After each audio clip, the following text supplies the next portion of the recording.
Bonjour bien-aimés, voici un jour nouveau où nous pourrons louer et exalter le Seigneur. Que la joie de l'Éternel soit votre force. Laissez tous vos soucis à terre et dites Seigneur, me voici pour t'adorer et te glorifier. Et la gloire de Dieu va descendre sur vos vies, même si vous êtes là dans votre demeure. Ouvrez vos cœurs en la présence de Dieu et chantez, louez Dieu avec son armée et vous verrez la gloire de Dieu se manifester. Soyez bénis et nous laissons la place maintenant au groupe d'adoration et de louange. Ensuite, nous entendrons le conseil du Seigneur. Soyez bénis dans le nom de Jésus.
Tu m'aimais avant.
J'apporterai au Seigneur le fruit de mes lèvres. Près de toi je suis tranquille, je chanterai tes louanges. Grande est ta fidélité que tu déploies sur moi.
Souffle dans ta vie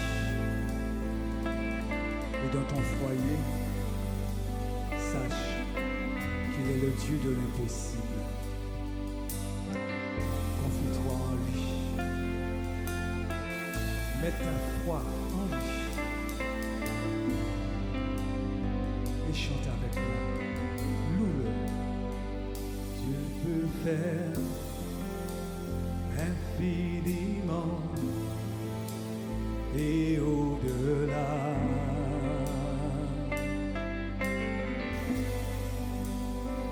Plus que tout ce que nous demandons, imaginons.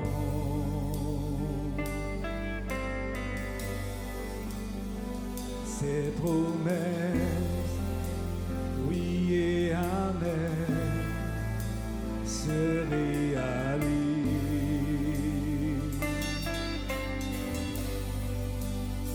Sa parole, toujours sûre et certaine, s'accomplira.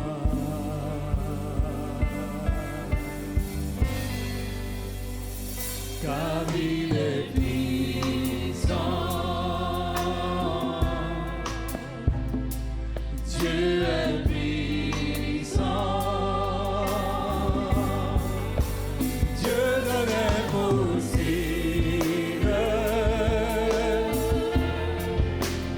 Je sais qu'il peut tout accomplir, tout accomplir, il est sans limite. En lui je peux tout accomplir, tout accomplir. Dieu est grand, majestueux, il règne en roi.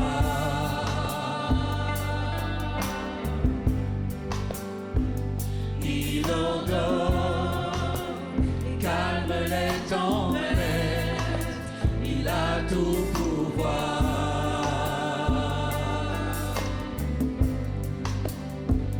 Par sa force incomparable, il nous soutient.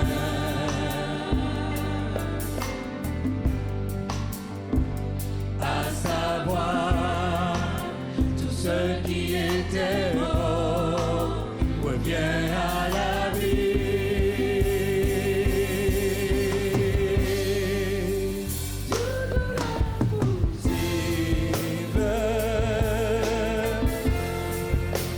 Je sais qu'il peut tout accomplir.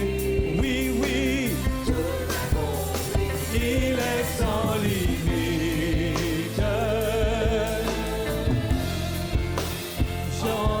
Je peux tout accomplir en lui. Dieu de l'impossible. Je sais que tu peux tout accomplir. Tu es sans limite. En lui je peux tout accomplir. Chante avec moi encore. Dieu de l'impossible.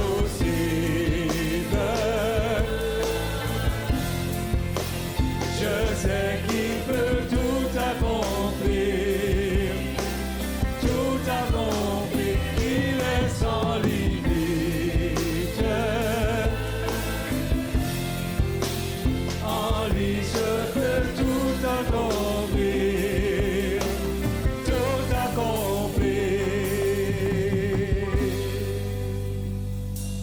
À lui soit tout l'honneur, puissance et force, louange et gloire à jamais. À lui soit tout l'honneur, puissance et force, louange et gloire à jamais. À lui soit l'honneur, soit tout l'honneur, puissance et force, louange et gloire à jamais. À lui soit tout l'honneur, puissance et force, louange et gloire à jamais. Dieu de l'impossible. Je sais que tu fais tout pour moi, tout dans ma vie. Tu es sans limite, Seigneur. En lui je peux tout accomplir. Il est le Dieu de l'impossible, Dieu de l'impossible. Je sais qu'il peut tout accomplir, tout accomplir. Il est sans limite. En lui je peux tout accomplir, tout accomplir. À lui soit tout l'honneur, puissance et force, louange et gloire à jamais. Sois exalté, Seigneur. Sois tout Sois l'honneur, honoré,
Oh, j'apprendrai à écouter la voix du bon berger. Quand je l'entends, Quand je l'entends, oui, je comprends oh, je comprends qu'il a payé qu'il a payé pour ma liberté. pour ma liberté.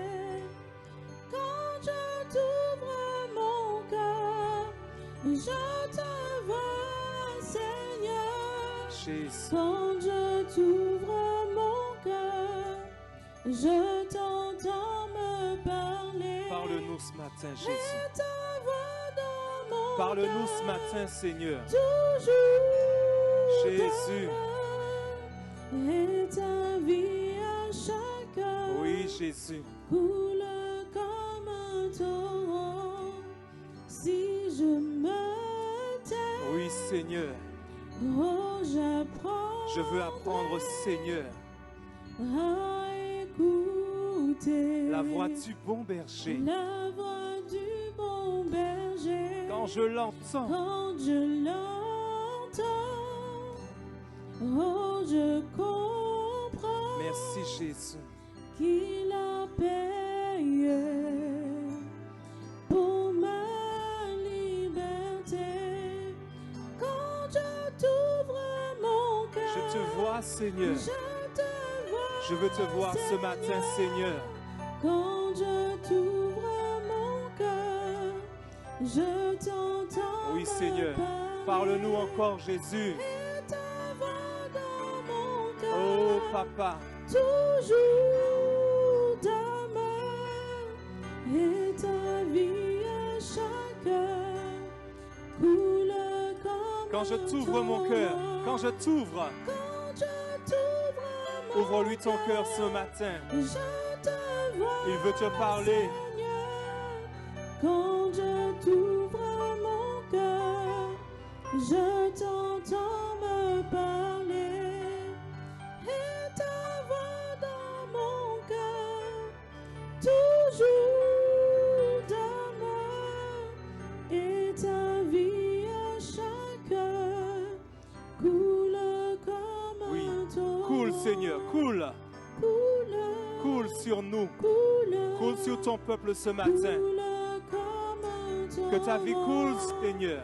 Coule, coule, coule comme Une dernière un fois, coule. torrent. Coule, Seigneur. Coule, coule, coule comme un torrent. Jésus. Coule, coule, coule comme un torrent. Merci, Seigneur.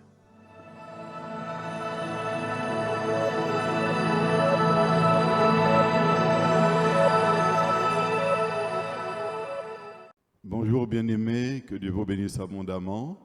Nous voici donc au moment où nous allons entendre la parole de Dieu. Et je crois que le Seigneur a quelque chose à vous dire parce que je sais que vous aimez le Seigneur. Mais le Seigneur vous aime tellement qu'il a un message particulier à vous apporter aujourd'hui. Et je sais que si vous avez un cœur bien disposé, vous comprendrez l'appel de Dieu que Dieu a décidé pour vous.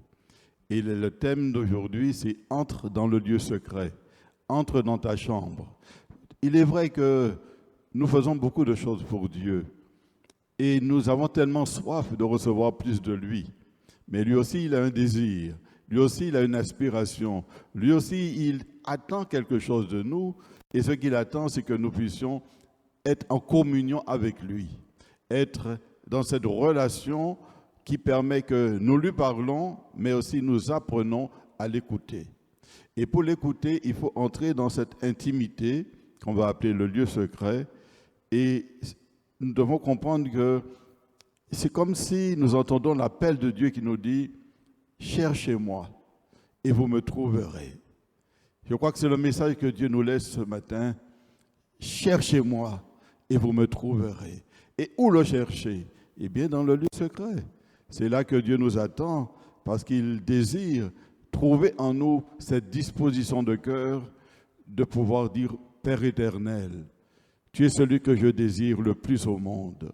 Père éternel, mon âme a soif de toi. Mon âme désire être en ta présence. Je voudrais être en communication, en communion avec toi. Et c'est ce que nous allons lire au psaume 63, verset 2. Psaume 63, verset 2. C'est l'expression d'un homme qui lui-même a senti au fond de lui qu'il ne pouvait pas rester comme il était. Il sentait qu'il avait besoin de plus. Et peut-être que toi aussi, tu as besoin de plus. Tu sens que tu n'es pas satisfait de ta vie spirituelle. Eh bien, Dieu veut te parler aujourd'hui. Nous allons lire donc au verset 2 ceci. « Ô Dieu, tu es mon Dieu, je te cherche. Mon âme a soif de toi. Mon corps soupire après toi dans une terre aride, desséchée, sans eau. Ainsi, je te contemple dans le sanctuaire pour voir ta puissance et ta gloire. » Voilà que le psalmiste dit ceci, « Ô Dieu, je te cherche. » Parce que le Saint-Esprit qui est en lui a mis en lui le vouloir et le faire. Et l'appel du Saint-Esprit aujourd'hui à tous les hommes sur toute la terre et particulièrement à ses enfants, c'est « Cherchez-moi et vous me trouverez ». Mais cherchez nous qui sommes enfants de Dieu. On ne cherche pas Dieu parce qu'on l'a trouvé. Il vit en nous. Mais Dieu désire être en communication, en communion avec nous. Et pour cela, il faut que nous, notre âme, ait soif de Dieu.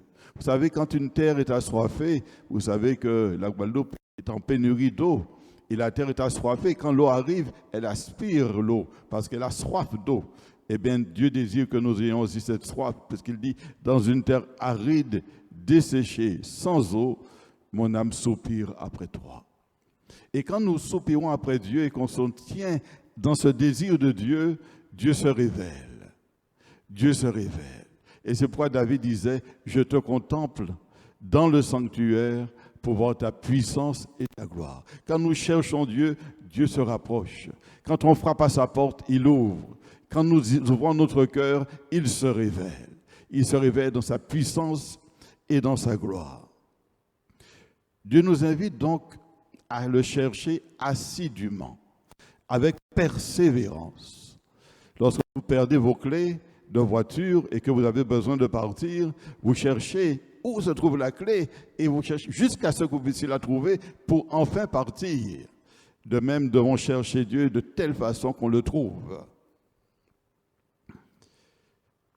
Ce n'est pas seulement faire des études bibliques, témoigner dans la rue, risquer notre vie au service du Seigneur qui est important aux yeux de Dieu. Ça a de la valeur aux yeux de Dieu. Mais ce que Dieu désire, c'est que son enfant se tienne en sa présence. Que son enfant se tienne en sa présence. Dans le lieu secret, Dieu vient. Il est déjà en nous, mais il vient par sa présence. Il apporte sa présence par son esprit. Et Jésus qui est là l'accompagne parce qu'il veut ensemble nous fortifier. Il est dit dans Matthieu, l'évangile de Matthieu, chapitre 6, verset 6, il est montré l'importance du lieu secret. Quand tu pries, entre dans ta chambre. C'est-à-dire, débarrasse-toi de tout ce qui peut te distraire. Éteins le poste de radio. Ne prends pas ton téléphone. Isole-toi pour entendre la voix de Dieu, pour être dans cette intimité avec Dieu. Quand tu pries, entre dans ta chambre et ferme la porte pour ne pas être dérangé. Prie ton Père qui est là dans le lieu secret. C'est pourquoi je te disais, quand tu es là dans le lieu secret, Dieu vient par sa présence. Dieu vient. Peut-être que tu ne le vois pas, mais il est là. Il se tient là. Il est prêt à te parler. Il est prêt à te fortifier. Il est prêt à t'entourer de ses bras d'amour. Il est prêt à t'illuminer de sa révélation. Ton Père qui voit dans le secret, dit-il, te le rendra. Dieu ne ment pas. Quand Dieu dit, il fait la chose. Dieu ne trompe pas l'homme. Et quand il dit qu'il fait, il le fait. Et quand nous le cherchons, il se laisse trouver. Et quand nous sommes dans le lieu secret, il est là, présent. Et en plus, il dit, il te le rendra. Il te le rendra. Parce que Dieu, quand nous sommes en sa présence, Dieu nous renouvelle. Vous savez, on va le voir tout à l'heure, mais être en la présence de Dieu, c'est aussi apprécier simplement qu'il soit là. C'est comme lorsque vous êtes marié, vous avez une épouse, parfois vous n'avez pas grand-chose à vous dire, mais vous aimez être à côté l'un de l'autre. Vous aimez sa présence. De même, Dieu aime qu'on soit en sa présence simplement parce qu'il est là. C'est ça l'amour. Comment peut-on dire qu'on aime Dieu si on n'aime pas être en sa présence? On aime faire beaucoup de choses pour lui. On aime parler de lui. Mais est-ce qu'on aime être en sa présence? C'est pourquoi il est dit au psaume 91, verset 1, ceci. Celui qui habite à l'abri du Très-Haut repose à l'ombre du Tout-Puissant. Quand tu es dans le lieu secret, tu habites sous l'abri du Très-Haut, car je te l'ai dit, sa présence se manifeste. Et tu reposes, parce que quand Dieu vient, il est le Dieu de paix. Il apporte la paix. Quand tu es dans sa présence, il te sécurise. Là où ton cœur était troublé, il ramène le calme dans ton cœur. Celui qui habite à l'abri du Très-Haut repose à l'ombre du Tout-Puissant. Vous savez, Jésus lui-même passait du temps en la présence de son Père.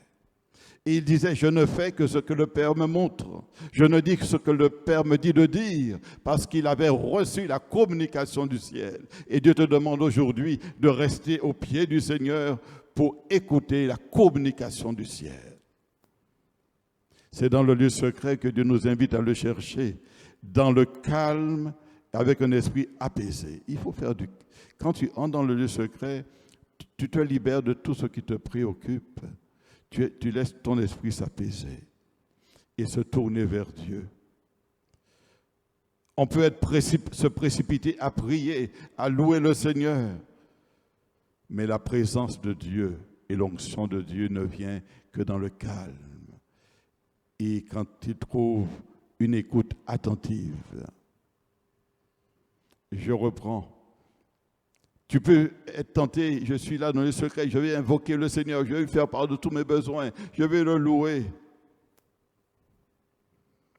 Mais je répète une fois, une deuxième fois, la présence de Dieu ne vient que lorsqu'il trouve un esprit calme et apaisé. Ce n'est pas tout ce que l'on a sur le cœur qu'il faut dire à Dieu.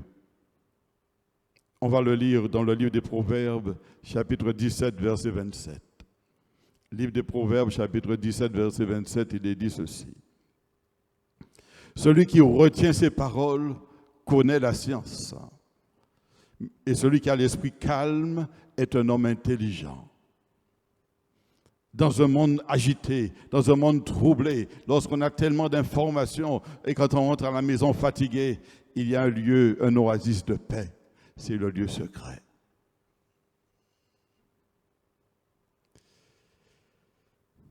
Quand nous sommes en la présence de Dieu, on prend le temps de faire le silence. Celui qui retient ses paroles connaît la science. Il a l'intelligence des choses spirituelles.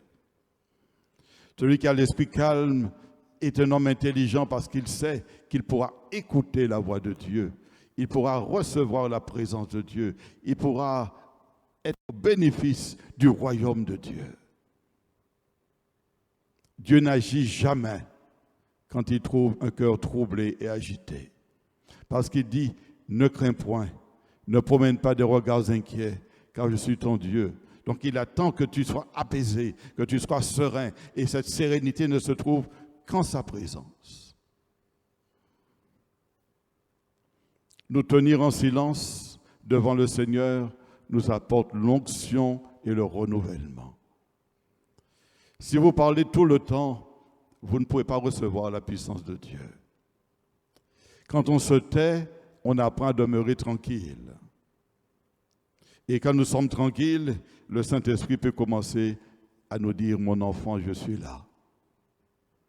Je suis là, je t'apporte ma paix. Je suis là et je te conduis dans ma parole pour te conduire dans toute la vérité. Mais nous sommes dans un monde où on a trop de choses à dire à Dieu. On a trop de choses à dire à Dieu. Dieu sait tout, même à l'avance. Il connaît tous nos besoins. Dieu, on n'a même pas besoin d'insister sur nos besoins. Il dit simplement de les faire connaître à Dieu. Mais ce qui lui importe, c'est qu'on l'aime. Et l'aimer, c'est mourir à soi-même. Parce qu'on aura toujours des choses à faire, toujours des choses à devoir faire. Et la chair est toujours agitée. Et c'est pourquoi il faut mourir à soi-même. Quand on est en la présence de Dieu, se dépouiller de toute son agitation. Pour crucifier la chair, pour lui dire, tu restes en la présence de Dieu. Et c'est pourquoi ne laissez pas votre téléphone à côté, parce que vous serez tenté de le regarder. Restez centré. La Bible dit, quand on tourne vers lui les regards, on est rayonnant de joie. Et la Bible dit, cherchez d'abord le royaume de Dieu et sa justice. Le royaume de Dieu, c'est le roi en présence. Le royaume de Dieu et sa justice. Et toutes choses vous seront données par-dessus. Il est aussi dit, aspirez aux choses d'en haut, non à celles qui sont sur la terre. Mais pour aspirer aux choses d'en haut, il faut aller là où elles se trouvent, dans le lieu secret. Là où Dieu te le rendra, là où il va venir te parler. Il viendra te dire son amour et toi-même tu pourras lui dire en retour son amour. Il est dit dans Ésaïe chapitre 30 verset 15 ceci. Je le répète, la vague de l'onction de Dieu ne vient que lorsque le cœur est apaisé. Ainsi a parlé le Seigneur l'Éternel, le Saint d'Israël. C'est dans la tranquillité, le repos, que sera votre salut. C'est dans le calme et la confiance que sera votre force. Parce que lorsque tu es calme et que tu actives ta foi, Dieu peut te dire, mon enfant, voici la voie à suivre. Mon enfant, je te donne la victoire. Mon enfant, ne t'inquiète pas, je combats pour toi. Mais si tu ne prends pas le temps d'entendre les communications du ciel, tu vas laisser tes pensées te dominer et te faire penser n'importe quoi et t'induire même en erreur ou te faire prendre la mauvaise décision. Mais la Bible dit que les disciples du Seigneur entendent sa voix et ils le suivent. Et pour entendre la voix de Dieu, il faut se tenir dans le lieu secret. La nature même nous enseigne.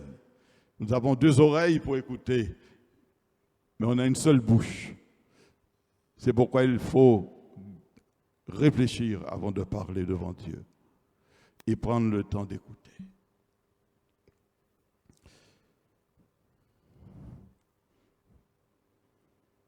Le lieu secret, ce n'est pas un endroit géographique, mais c'est une position à prendre. C'est-à-dire, on s'isole, on se dispose, on prend le temps d'être en la présence de Dieu. C'est pourquoi il est dit dans le livre des Lamentations, chapitre 3, verset 26. Livre des Lamentations de Jérémie, chapitre 3, verset 26, il est dit ceci. Il est bon d'attendre en silence le salut de l'Éternel. Dieu aime qu'on prie. Il aime qu'on lui demande ce qui est nécessaire. Dieu pousse à l'adoration et à la louange. Mais il y a des moments où il faut savoir garder le silence. Et être simplement en la présence de Dieu pour lui dire, Père Saint, ce n'est plus moi qui va agir aujourd'hui, mais je te laisse la place. Ce n'est plus moi qui va combattre aujourd'hui, je te laisse la place. Ce n'est plus moi qui va faire aujourd'hui, je te laisse faire pour moi. Ce n'est plus moi qui va m'agiter aujourd'hui, je te laisse me porter. Et quand tu t'humilies et que tu lui laisses prendre la place qu'il mérite, d'être le roi des rois, le Seigneur des seigneurs, et celui qui t'a dit, sans moi, vous ne pouvez rien faire. Quand tu comprends ce principe, quand tu comprends que sans lui, tu ne peux rien faire qui soit juste à ses yeux, alors tu prendras le temps de dire, Seigneur, je me tiens à tes pieds et je t'écoute comme écoute un disciple.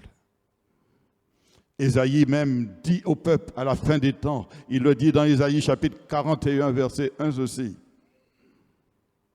Ésaïe chapitre 41, verset 1. Il fait silence pour m'écouter. Pourquoi elle le dit? Parce qu'il sait que dans une société moderne où il y a tellement d'informations, tellement je dirais, de bruit, à tel point même qu'on n'arrive même plus à avoir du silence total. Il dit, faites silence pour m'écouter.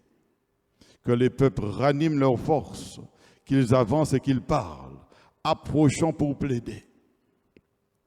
Dans ces temps d'agitation et de trouble, Dieu demande de l'écouter en faisant silence, afin que nos forces et notre courage se renouvellent. Le silence, ce n'est pas simplement ne pas parler, mais c'est être prêt à entendre ce que les impulsions du Saint-Esprit,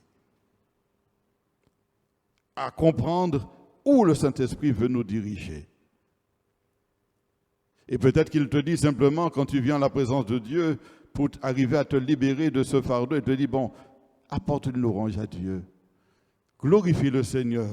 Et alors que tu glorifies le Seigneur, tu commences à parler en langue et ton âme est libérée et le Saint-Esprit intercède pour toi. Et après, tu te calmes. Tu gardes le silence et tu dis, Saint-Esprit, parle. Ton serviteur et ta servante écoutent. C'est dans cette intimité que Dieu peut nous faire des promesses de victoire, des promesses de succès, des promesses de délivrance, des promesses d'espérance. C'est dans cette intimité que Dieu nous apprend à marcher devant lui dans la droiture, l'honnêteté et la sainteté. Il est dit dans le livre de l'Ecclésiaste, chapitre 4, verset 17, ceci, et c'est une parole que nous devons écouter avec attention. Prends garde à ton pied lorsque tu entres dans la maison de Dieu. Dieu dit, quand tu entres dans sa maison, quand tu entres dans sa présence, quand tu t'approches de lui, soit dans l'église, soit dans ta chambre, tu dois prendre le temps de réaliser qu'il est présent. Prends garde à ton pied lorsque tu entres dans la maison de Dieu. Approche-toi pour écouter, plutôt que pour offrir le sacrifice des insensés, car ils ne savent pas qu'ils font mal. Dieu pleure parfois quand il voit un peuple qui fait ce qu'il veut, qui s'agite, qui fait des programmes pour lui, qui décide pour lui, qui fait ce qu'il veut, pensant plaire à Dieu. Mais Dieu voudrait un peuple qui prend le temps de l'écouter. Écoutez la voix de votre Maître pour faire non pas vos œuvres, mais les œuvres de votre Père. Et il est dit toujours dans le livre d'Ecclésiaste, chapitre 5, verset 1. Ne te presse pas d'ouvrir la bouche. Nous sommes tellement pressés de parler, de dire des choses. Que ton cœur ne se hâte pas d'exprimer une parole devant Dieu. Salomon l'a compris. Dieu est au ciel. Et ce n'est pas le nombre de nos paroles qui l'impressionne. Ce qui l'impressionne, c'est quand tu trouves un cœur qui l'aime et qui le cherche. Ne te presse pas d'ouvrir la bouche, Ecclésiaste chapitre 5, verset 1, que ton cœur ne se hâte pas d'exprimer une parole devant Dieu, car Dieu est au ciel et toi sur la terre. Que tes paroles soient donc peu nombreuses. Ah, nous aimons parler, nous aimons dire des choses, nous aimons parler. Même quand on est devant Dieu, on parle. Et pourtant, Dieu nous dit, ne te presse pas d'ouvrir la bouche. Que ton cœur ne se hâte pas d'exprimer une parole devant Dieu, car Dieu est au ciel. Il n'est pas comme nous, il est différent. Il n'a pas besoin qu'on crie, il entend tout. Il n'a pas besoin qu'on lui dise les choses, il les connaît à l'avance. Mais Dieu cherche un cœur qu'il aime et qui lui fait confiance. Qui ne s'appuie pas sur sa sagesse, mais qui s'appuie sur la sagesse de Dieu. C'est pourquoi il est dit que tes paroles soient donc peu nombreuses. C'est un appel du ciel à tous les enfants de Dieu d'arrêter de parler sans prendre le temps d'écouter le Saint-Esprit. Dieu veut qu'on écoute la voix du Saint-Esprit. Ce n'est pas en laissant la télévision allumée, la radio allumée en permanence, même quand vous dormez ou d'écouter YouTube allumé, même sous des programmes chrétiens, que vous pourrez entendre ce que Dieu a à vous dire personnellement. Dieu dit aux îles, faites silence devant moi. Trop de voix parlent dans ce monde, trop de pensées humaines, trop de décisions charnelles, mais qui écoutera la voix de Dieu pour l'entendre nous dire, cherchez-moi et vous me trouverez. Le prophète Habakkuk, voyant ce qui se passait à la fin des temps, voyant cette multiplication de communication, il disait ceci. Habakkuk chapitre 2 verset 20. L'Éternel est dans son saint temple, que toute la terre fasse silence devant lui. Vous savez, ce n'était pas pour son temps qu'il disait ça, mais c'est que Dieu savait dans quel monde nous allons, nous, à la fin des temps, nous trouver. On ne sait plus apprécier la présence de Dieu. On fait un programme pour lui, pensant que c'est ce qui va attirer sa présence. Mais la présence de Dieu est dans ton cœur. Et il est là. Il te dit, mon enfant, j'ai besoin de te voir à mes pieds. J'ai besoin d'avoir ce moment d'intimité avec toi. J'ai besoin de te faire connaître que c'est avec des cordages d'amour que je t'attire à moi.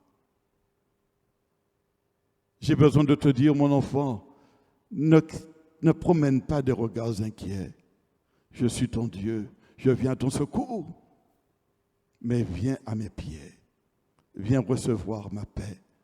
Viens recevoir mon amour déversé par le Saint-Esprit. Viens recevoir ma lumière que ma parole t'accordera. L'Éternel est dans son saint temple, dit Habakkuk, que toute la terre fasse silence devant lui. Le jour de l'Éternel approche.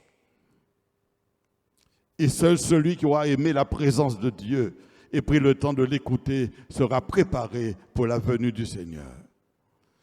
Car c'est dans cette écoute attentive que le Saint-Esprit va nous conduire dans la sanctification. Or, sans la sanctification, nul ne verra le Seigneur.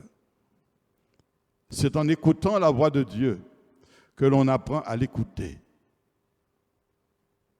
et à se soumettre à sa voix. Et l'Esprit Saint nous conduit dans la parole.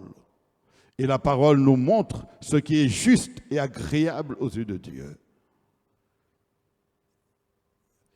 Le prophète Sophonie lui-même disait au chapitre 1, verset 7, « Silence devant le Seigneur l'Éternel, car le jour de l'Éternel est proche, car l'Éternel a préparé le sacrifice, il a choisi ses conviés. »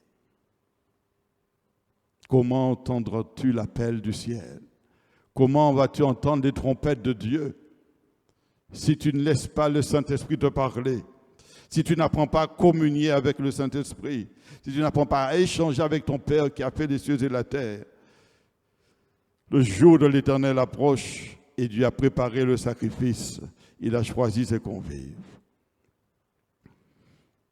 Le prophète Ésaïe lui-même, j'ai choisi plusieurs prophètes pour montrer que Dieu n'a jamais cessé de dire aux hommes la clé de la réussite, la clé du succès, la clé de la victoire, la clé pour aller au ciel, c'est me tenir en la présence de Dieu. Il dit dans le prophète Ésaïe chapitre 26, verset 20, « Va mon peuple, entre dans ta chambre et ferme la porte derrière toi. Cache-toi pour quelques instants jusqu'à ce que la colère soit passée. » Il y a des temps qui sont mauvais. Et Dieu te demande une sorte de confinement spirituel. Prendre le temps de te tenir en sa présence. Vous savez pourquoi les chrétiens ne vont plus à l'église? Parce qu'ils n'aiment plus la présence de Dieu. Parce qu'ils ont oublié qu'est-ce que la présence de Dieu. Parce que s'ils se tenaient chez eux dans la présence de Dieu, ils apprécieraient d'être en la présence de Dieu quand le peuple se réunit. Car Jésus a dit que lorsque 2 ou 3 sont assemblés en son nom, il se tient au milieu d'eux. Donc lorsque vous venez dans la maison de Dieu, Jésus est là. Mais parce que vous avez appris à être en la présence de Dieu, vous allez pouvoir identifier sa présence au milieu du peuple de Dieu. Mais ce n'est pas ce que tu vas entendre sur YouTube qui va te donner de connaître la présence de Dieu. Ce n'est pas ce que tu vas entendre à la radio qui va te donner de connaître la présence de Dieu.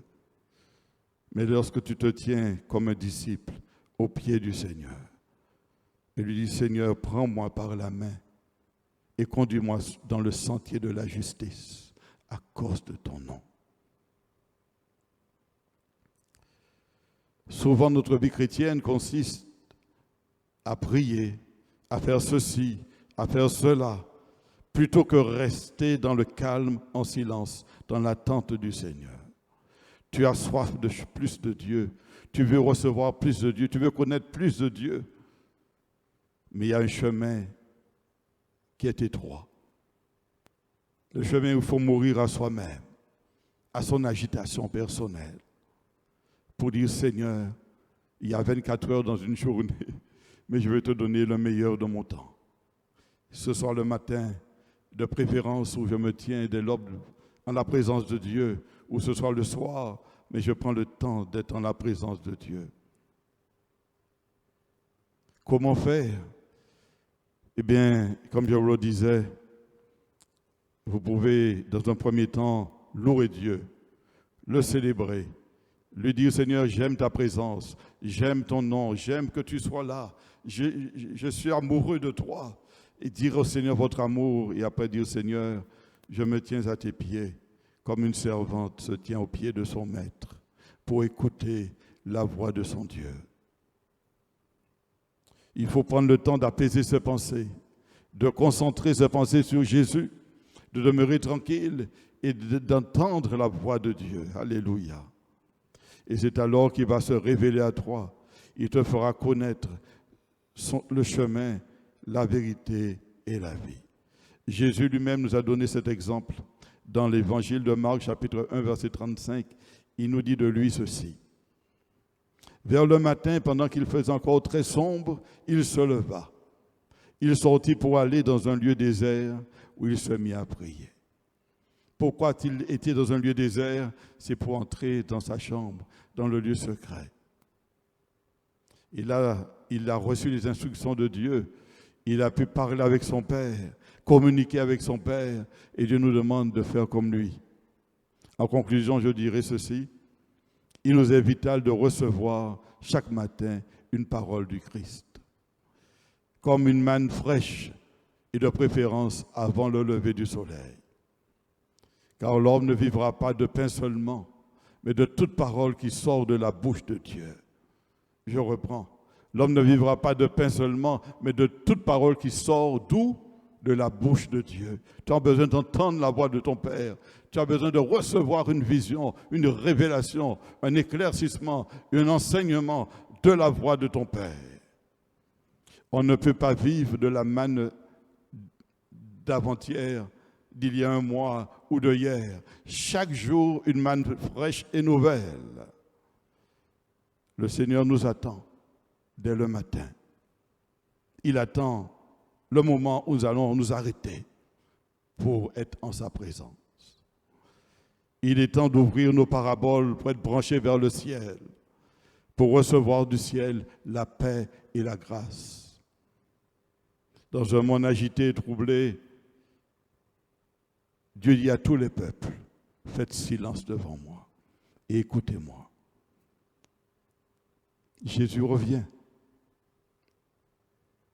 Ce ne sont pas nos programmes qui vont nous préparer pour l'avènement du Seigneur, mais il vient chercher ceux qui l'ont cherché. Il vient chercher ceux qui l'ont aimé. Il vient chercher ceux qui ont écouté sa voix. Car l'obéissance vaut mieux que tous les sacrifices. Il vient chercher ceux qui ont pris le temps d'être renouvelés et restaurés par la présence du Saint-Esprit. Il vient chercher ceux qui ont compris les temps et les circonstances de ce monde parce que Dieu lui-même les aura enseignés. Il vient chercher ceux qui auront aspiré, désiré, soupiré après sa présence. Car il ne vient pas chercher une épouse distraite et agitée. Il vient chercher une épouse qui s'est préparée dans la paix et le calme. Que Dieu vous bénisse et mettez en pratique. Ne prenez pas seulement le temps d'écouter, mais Dieu dit à tous les peuples, faites silence devant moi. Écoutez-moi et vous entendrez ma voix. Cherchez-moi et vous me trouverez. Que Dieu vous bénisse. Si je me tais, oh, j'apprendrai à écouter la voix du bon berger. Quand je l'entends, Quand je l'entends, oui, je comprends oh, je comprends qu'il a payé qu'il a payé pour ma liberté. pour ma liberté. Quand je t'ouvre mon cœur, je te vois, Seigneur. Jésus, Quand je t'ouvre mon cœur, je t'entends me parler. parle-nous ce matin, Et Jésus. ta voix dans mon Parle-nous ce cœur, matin, Seigneur. toujours Jésus. demain. Et ta vie à chaque heure Oui, Jésus. coule comme un torrent. Si je me tais, Oui, Seigneur. oh, j'apprends Je veux apprendre, Seigneur, à écouter la voix du bon berger. la voix du bon berger. Quand je l'entends, Quand je l'entends, oh, je comprends merci, Jésus. qu'il a payé pour ma liberté. Quand je t'ouvre mon cœur, Je te vois, Seigneur. je te vois, Je veux te voir ce matin, Seigneur. Quand je t'ouvre mon cœur, je t'entends. Oui, Seigneur. me parler. Parle-nous encore, Jésus. Et ta voix dans mon cœur, Oh, Papa.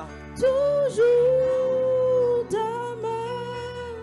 Et ta vie à chaque heure coule comme Quand je un t'ouvre mon cœur, torrent. quand je t'ouvre, Quand je t'ouvre mon ouvre-lui ton cœur ce matin. je te vois, Il veut te parler. Seigneur. Quand je t'ouvre mon cœur, je t'entends me parler. Et ta voix dans mon cœur, toujours d'amour. Et ta vie à chaque heure coule comme Oui. un torrent. Coule, Seigneur, coule. Coule, Coule sur nous. coule, Coule sur ton peuple ce matin. coule comme un Que ta vie coule, torrent. Seigneur. Coule, coule, coule comme Une dernière un fois, coule. torrent. Coule, Seigneur. Coule, coule, coule comme un torrent. Jésus. Coule, coule, coule comme un torrent. Merci, Seigneur.